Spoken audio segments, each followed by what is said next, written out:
then that's my whole point. It's destroy everything. You're a man of honor and of like deep moral principles and ethics. You have a very rigid way you live your life with discipline.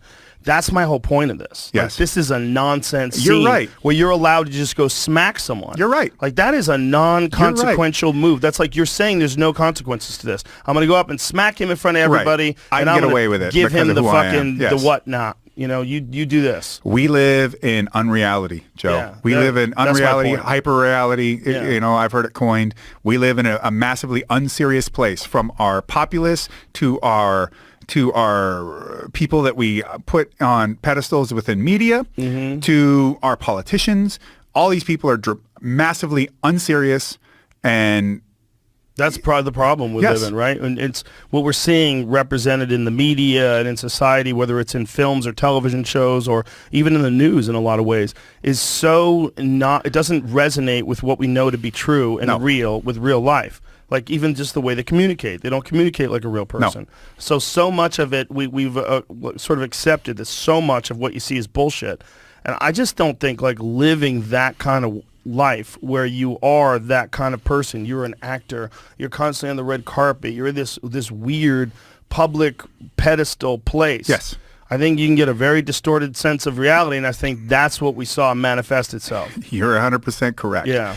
Welcome to the Iron Age, the Kali Yuga. Yeah, Enjoy exactly. it. Yeah. Enjoy it. Well, we were talking about that before, and that's kind of where we're at. We are in Kali Yuga. We are in Kali Yuga. And the Hindus were very smart in their idea of, it was the Hindus, right? Yes, the Hindus, yes. They came up with this idea that there are certain ages, almost unavoidable, of civilizations. Correct. That they go through these cycles. Correct. There is Nietzsche talked about this, René Guénon, a French philosopher, and Oswald Spengler in The Decline of the West, a volume. We wrote 2 whole giant books on this. And, you know, I sent you a quote from Spengler, and I'm like, this is from 1922. And it's talking about the poisonous infiltration of the media into the way people view the world, and how there has never been a more powerful machine than this to degrade and deracinate human beings. And all they had was radio back then. They're like, oh, God, this could be a huge problem. They thought the printing press was going to make a huge issue where all people did was just dream away in books all day long and not actually make anything or create anything.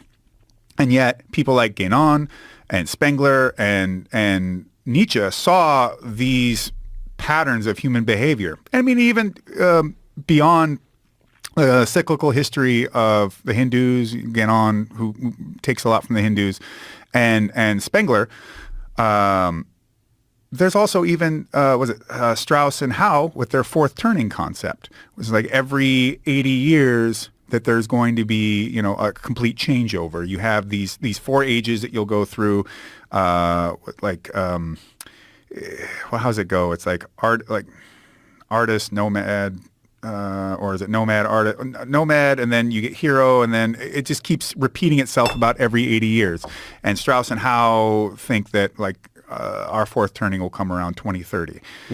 I don't entirely buy into the entirety of the fourth turning concept, because it's like, oh, the millennials are going to be the hero generation. I'm like, I don't fucking think so. Sorry. It's just not going to happen. You say no, but then you see Gen Z and you go, maybe. Well, I mean, compared to what? Compared to what? You almost have to recognize like that the next generation is so fucked up that you have to pick up the slack.